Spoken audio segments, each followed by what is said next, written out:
You are watching Fuel Motivation. For more videos from your favorite public speakers, be sure to subscribe and turn on post notifications. It's my duty to share it's kind of like it's somebody who discovered a new earth, you know, and discovered the people on it, and the water source and the food source. I discovered a whole another part of your fucking brain that a lot of people don't even know about. It's my job by being on this journey, being a discovery person, and being the person that maybe I didn't discover this part. I discovered a very important part that I haven't met many people that have discovered this part. I'm sure there's a lot out there, but it's my job now to take these weak people in the category that I was in and say, stop reading the bullshit. Stop listening to the bullshit.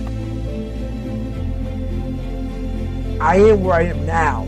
You guys see this. And it would have been very easy to write a book about the hero, David Goggins, but the hero's not me. But I had to tell him where I came from to give people hope that, wow, that's where he came from? He came from all these fucked up obstacles, and now he's there? Why is the truth so important? You know what? Because, first of all, it does set you free mentally, and it gives you a starting point. You have to have the truth to have a starting point. So when you, like, if I'm lying to you about who I am, or I'm lying to you about whatever, there's no starting point. There's a false reality. You have to create the real reality. So that's what I call my accountability mirror in my book. That's the real reality. Where the fuck am I going to start from? So for me, I was lying to this, lying about that. So I had no starting point. Once you come face to face with who you are, you have a starting point. All right, I'm not real smart. I have no courage. I have no self-esteem. I have no nothing. Nothing. That's my starting point. A lot of people can live with themselves. That's the first thing. A lot of people can live with themselves, look in the mirror and say, I'm okay with being afraid. I'm okay with going on this easy highway over here. The easy highway has all these fucking signs and shit, directions, how to get somewhere. And you have to first be uncomfortable with how you feel about yourself. With that voice that a lot of us like to run away from. We all have it. We all have that voice that say, hey man, you know, you're kind of whipping out right now. You're kind of being a little punk right now. But a lot of us say, okay, that's okay. It's okay to tell these little white lies to ourselves. So we first have to face the real you. The real me is David Goggins. The real me is a guy looking at you right now saying, I don't want to fucking be on this show right now because I used to stutter as a kid. And I'm afraid of that. I'm afraid that here in a second, I'm going to start fucking stammering and stuttering and the whole world's going to know that I have all these issues.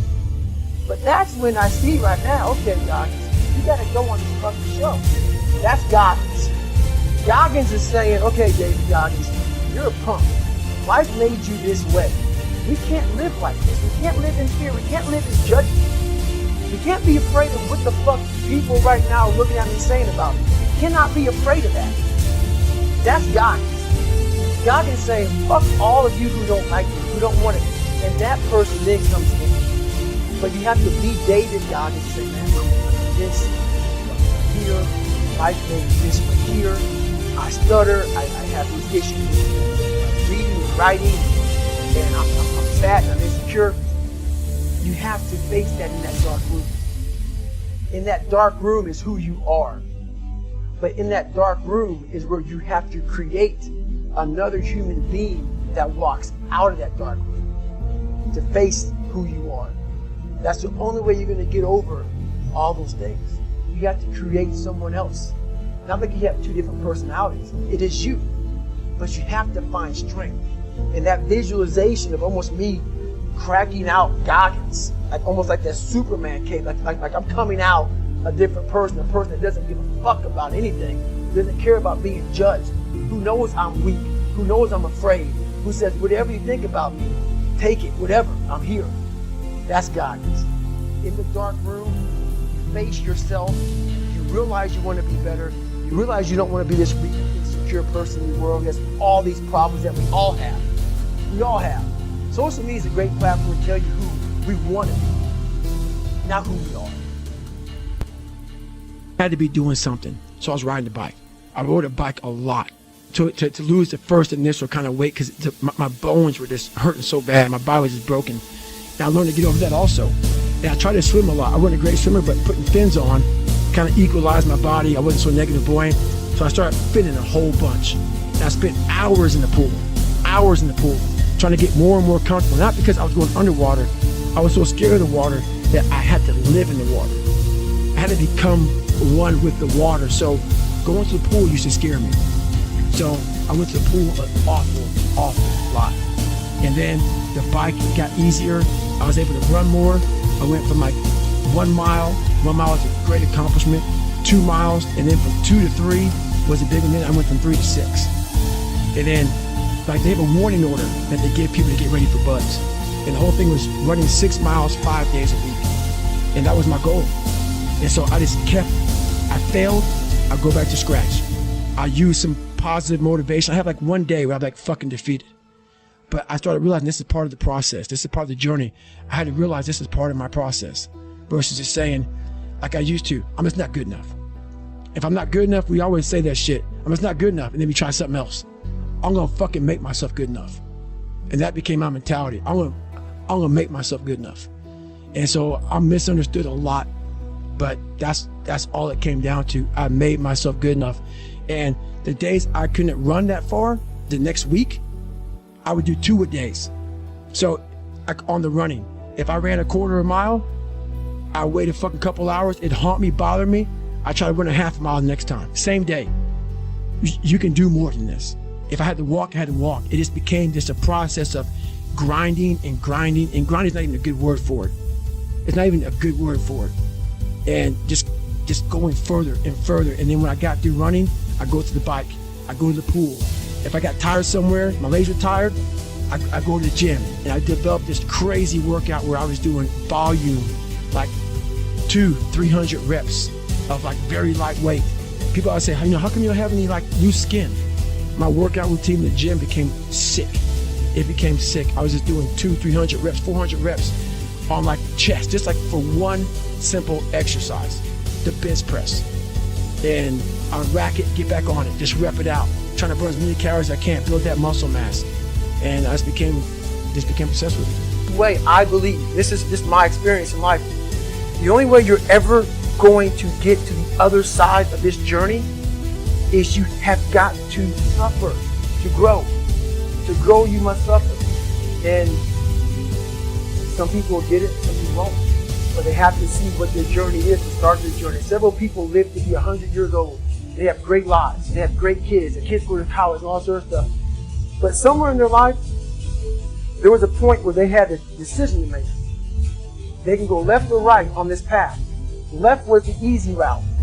Right was the hard route. A lot of people take the easy route. And they had a good life that way, but the better life was going to the right side. And you may have 20 years of pain and suffering to get past it, but a lot of us die never truly starting our journey. And I would tell this young person, you gotta start your journey. It may suck, but it will come out the other side when you're coasting. We all like to take this 4-lane highway, the easy highway. It has fucking signs, it has restaurants.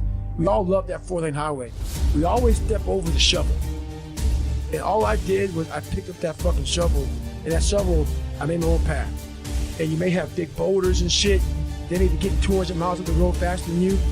But going through this path of life, this journey over here that you make yourself, that's incredibly difficult. When it comes out the other end of that motherfucker, it's some glorious shit that you can't even explain to people. And we're afraid. Bottom line is most of it, even the people who have all these theories and shit, it's easier to accept the fact that I'm just not good enough. I wasn't made to do that. And yeah, some of us can't be LeBron fucking James. But I'll tell you right now, man, we can do a lot of shit when it comes with pure arm guts and willpower and get through shit. We have a lot more than a lot more than we can do. Mediocrity is everywhere. And we're all trying to find an easy way out. And we're judging ourselves. Let's say there's 10 people and we're all mediocre. But I'm the best of the mediocre people. I now think I'm great. I'm great.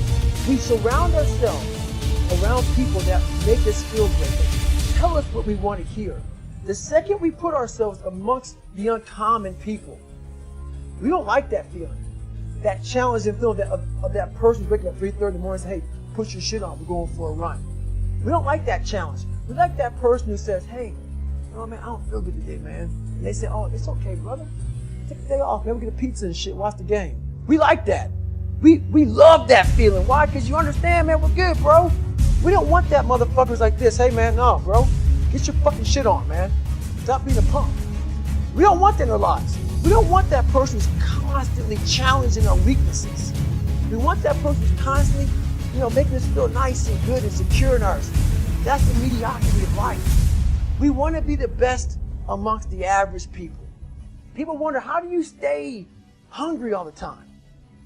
Because after I accomplish something, I don't sit back like a lot of guys who graduate bud, graduate this, graduate that, with comfort.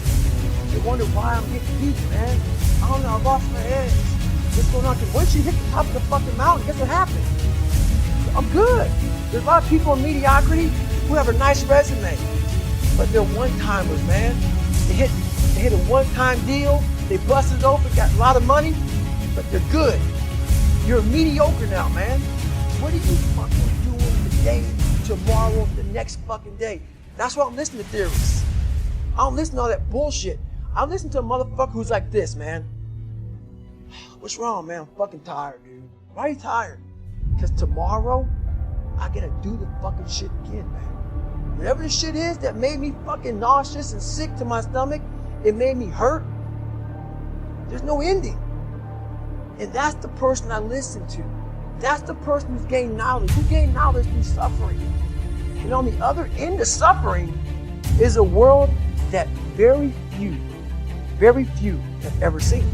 It's a beautiful world, because that's where you find yourself. You start putting yourself in situations that suck, you'll find yourself.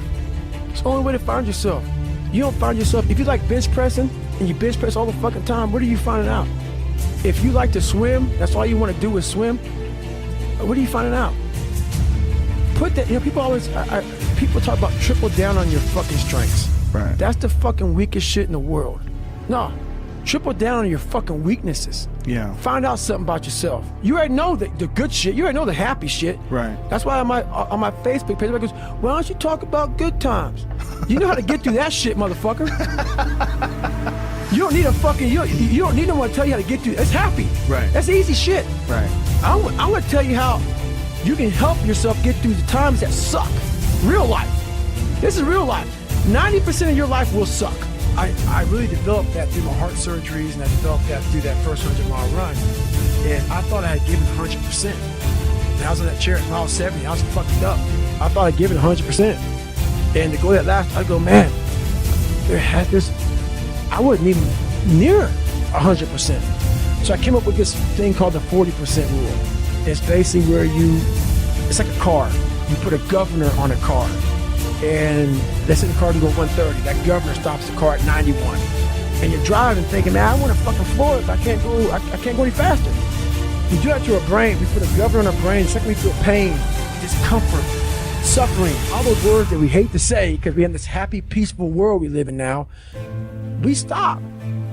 We slow down. And if you can get through these different barriers and gain 5%, 2%, 3%, that 40% becomes 60. That 60% becomes 70, 80, and 90. And then you'll hopefully one day near 100. I don't know many people who probably at 100. We think we're there, but there's so much more. I didn't give 100% in that 101-mile run I did for the first time. So that's the scary thing. That's the scariest thing in the world. I didn't die. Find yourself in the grip of life. You can't find yourself by doing nothing. A lot of times in life it's fucking quiet. And those are the times when you want to run and hide. You gotta be able to find energy. You gotta make up games, make up tricks, make up whatever you can to get to the next evolution of life. So taking souls is just another way. It's not about hurting the person you're against. It's about finding a tactical advantage in every situation you fucking physically can to get to the next. You're trying to inch further to the goal line. The goal line, whatever it is for you. For me, I want to get through Hell Week. I want to get through Hell with my head up high, being strong. I don't know what the goal line is for everybody. My goal line has been very different from most people. But you're trying to find energy and strength to stay in the fight, to continue on until you get that second win. The second win is coming, wherever the second win may be for you. It's coming. But what happens is we get so stressed out that the end is so far away that we just can't find another foothold, another handhold, so we jump off the cliff and just fall. There's another one, you gotta find it, so taking soul is the moment to do it. Put me in this category of, you must be some crazy guy who loves it. Fucking brain. So when that hard time comes again, you don't forget it. We often forget how hard we are, but you gotta reflect back. Take a couple seconds, reflect. I've been through this, I've been through that. And then remind yourself, I'm a bad motherfucker. And then you can get through that shit. But if you don't believe it, you haven't endured shit, you're just blowing smoke, man. I start running and I get to about mile 40, mile 50, and I'm feeling pretty good. I get to mile 70 and it was the worst pain of my life.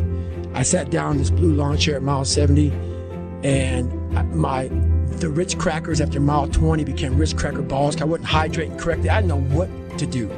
I was drinking Mileplex for my nutrition because I couldn't eat these Ritz crackers. Had very minimal water, if any at all. And I was just dying. So I sat down in this blue lawn chair as I was watching all these runners go around in this circle. I was all dizzy and lightheaded, hadn't gone to the bathroom. It's been about 12 hours. I went 70 miles in about 12 hours, which is good. And I looked at my ex-wife now and I was like, I started seeing like 3 of her. And once my body stopped, my mind just went off. And I had to go to the bathroom. And the bathroom was like 20 feet away from me, if that. And I couldn't. And so I sat there and peed blood down my leg and started crapping up my back, and with 30 miles to go. And my feet were broken. I was just in the worst shape. Because once you stop running, not running like that, I mean, I hadn't run in almost a year. At mile 70, man, it was torturous. And with blood down my leg and 30 miles to go, I started reaching the cookie jars, man. I started pulling off all kind of stuff. I reached in my mind, and a lot of us, when we have bad times in life, even the hardest person in the world, we forget how badass we are during that hard time. I have a thing where I take a couple seconds to reflect on, hang on, man, you've been through this, you've been through that, you overcame this, overcame that. I don't ever close my mind to the fact that this can be done. And I knew I had to get up, I needed nutrition, I needed hydration, I needed to stop being dizzy. So that's the first thing I did. I didn't panic on I had 30 more miles to go to get 100. I started about the process. Slowly but surely I was able to stand up, and I was literally hobbling around this track, just walking. No running at all. I couldn't run. My feet were in the worst pain. This is the worst pain I've been in my entire life. Nothing in any training is even comparable to this last 30 miles. And what happened was, my ex-wife looked at me and she's like, man, we agreed I'm not gonna make the time. I was going way too slow. And at that time, at mile 81, something clicked that I'll never probably be able to do again, when my mind, body, spirit, soul, everything just connected. And my mind knew I wasn't fucking around anymore. It knew I wasn't gonna quit. It knew that guy was dead and buried and gone. And I was gonna die out here on this fucking well, for whatever reason why, I was gonna get through this motherfucker. I didn't give a damn. It made there was no fucking crowds. There was no trophy at the end. I wasn't even in a race in my mind. It was nothing. It wasn't about nothing. There was no nothing. It was a bunch of people who didn't know who the fuck I was, and it was me against me. And I used all these different dark places to start bringing out light and just fucking going deeper and deeper. Ended up running the next 20 miles. I ran 101 miles, and I ran the next 20 miles. Ran at about a 10:30 pace. And I did 101 miles in 18 hours and 56 minutes. Sat back down in that blue porta potty now, my chair that I got from Walmart. And that's when the body realized I was done. And this great feeling came over me, but also the worst pain in my life. You see a movie, and you watch a movie about a person who keeps failing. And at the end, they succeed. How do you feel as you watch that? Elated. Amazing, Yeah. right? Yeah. I become the movie.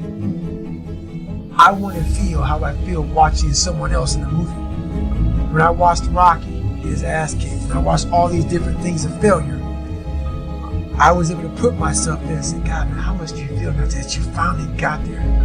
That's what failure has done to me. I've watched so many things and watched someone succeed at the end of it. It's like, God, I want to feel like that. But failure causes that one feeling. Without that failure involved, you don't have that feeling. If you just pass and you succeed and you're great, that feeling, yeah, okay, I'm good. What takes you years, months, years to accomplish because you just can't get over the hump, but you continue going back to the drawing board. You're looking for those few seconds after you finally figure out the equation, whatever the equation may be, to get you to finally pass, to succeed. I live for that feeling, but I can't get that feeling without going through, fuck, I failed this equation, I failed this one, I failed this one, I failed this one. Oh, I'm figuring it out. So you start to feel it before you even pass, before you even get to the success part. And then once you succeed, the feeling is unbelievable. And you take that feeling of success, your failure, and you put it in your cookie jar. And you say, I'll come back and get you again. I'm gonna need you again. And it's those people who are able to be in the fucking sewer. It's very easy to be motivated on those good days of life. It's that cat who can be at the bottom of the at the bottom of the sewer, who can find great motivation alone. There's no coach, there's no trainer, there's no nothing. There's no mom, dad, sister, cousin, brothers, wife, husband. It's you and you alone in the worst possible spot of your life. If you can find drive, determination, motivation in those times alone, you figured it out. And we have it all in our minds. It's how you talk to yourself and how you visualize coming out of it. It's how you see yourself in the dungeon of life. Many of us can't find strength there, but there's so much strength in the dungeon because so many people just stay there. It's that motherfucker who's willing to come out of it that becomes glorious at the end of it all. People who are failing are trying to fucking asshole. Most people who are failing are being criticized by people who haven't attempted what you're even trying to fail at. So what I'm failing at, so after I did 2,500 pull-ups my first time going for the record. You know how many people were criticizing me? I'm fucking do a pull-up. Exactly. Look at your audience who's criticizing you, first of all. They're not even in your fucking world. Yes. You don't even talk to me. Block them out. That's the first thing. The second thing is, through failure, you get all the fucking answers. So I was able to go back through and say, okay, this happened, this was wrong, this is wrong, this is wrong. So I don't even look at failure like, I don't even call it failure. I don't, because I don't look at it like, my God, I failed. No, I look at, okay, like trying to invent the fucking light bulb. I'm afraid to know, but what's failure? I'm trying to invent a fucking light bulb. I'm trying to break 4,020 pull-ups. That's failure? Anything you do along that way is amazing. That's how you gotta look at failure. So for me, I have a scrap piece of paper and I'm going back through this stuff. I'm okay, check, I didn't make the goal. Okay, boom, boom. The next time I did 3,200 pull-ups.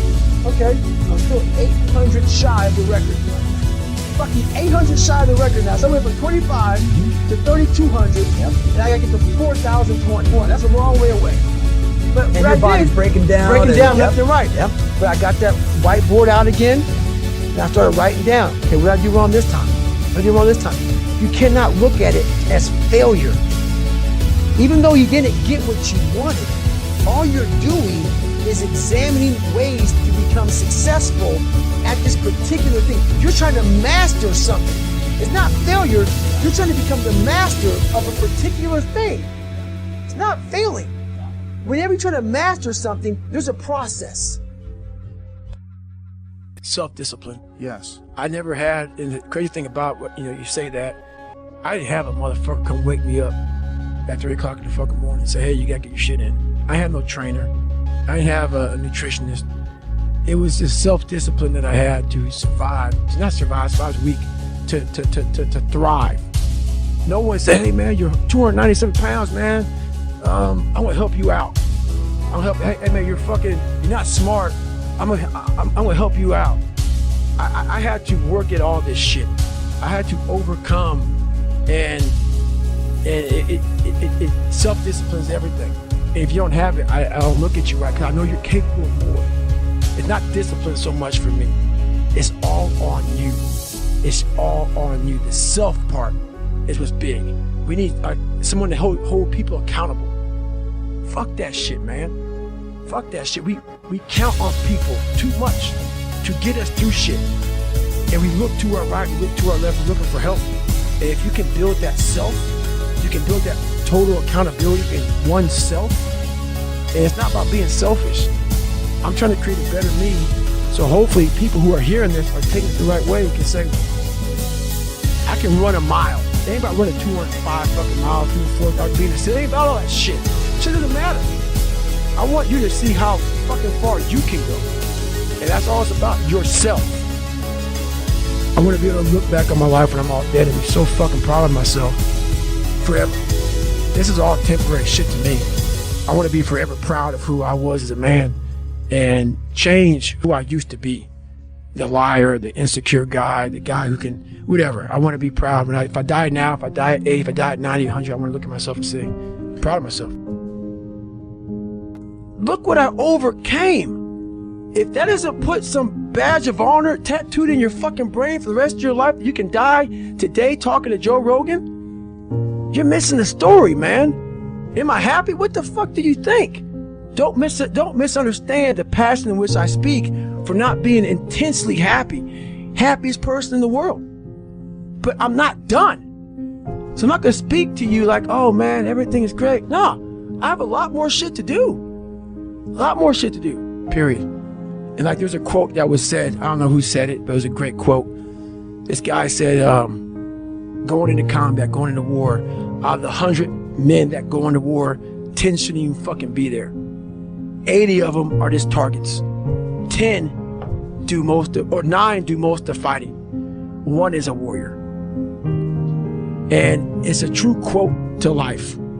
I saw it going through training. I saw it everywhere I went. There's so many people who just show up to life that shouldn't even fucking be around. And there's few people who do all the work. I wanted to be part of that 9, and I'm working towards being that 1. And that's just how I live my life. The world is for everybody to be able to face who they are. We want to have that kind of impact where you can go on TV. You can put your life on the billboard. You're not ashamed of who the fuck you are. You're not ashamed of what life made you, what you helped life make you. All that shit, all that bad shit that's now in this big pot that's stirring, you're no longer ashamed of it. You realize we're all fucked up. Stop judging yourself against other fucked up people who have hidden it better than you.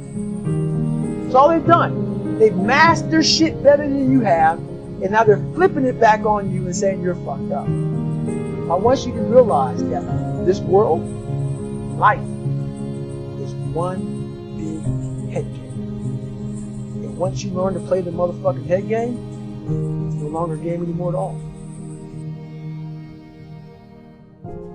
And if my story of success can impact somebody, it is my job, it's my duty to share the story. As much as I'm not really fond of it, I'm the kind of guy that wants to sit in the fucking room and just be me. Just be me, alone, by myself.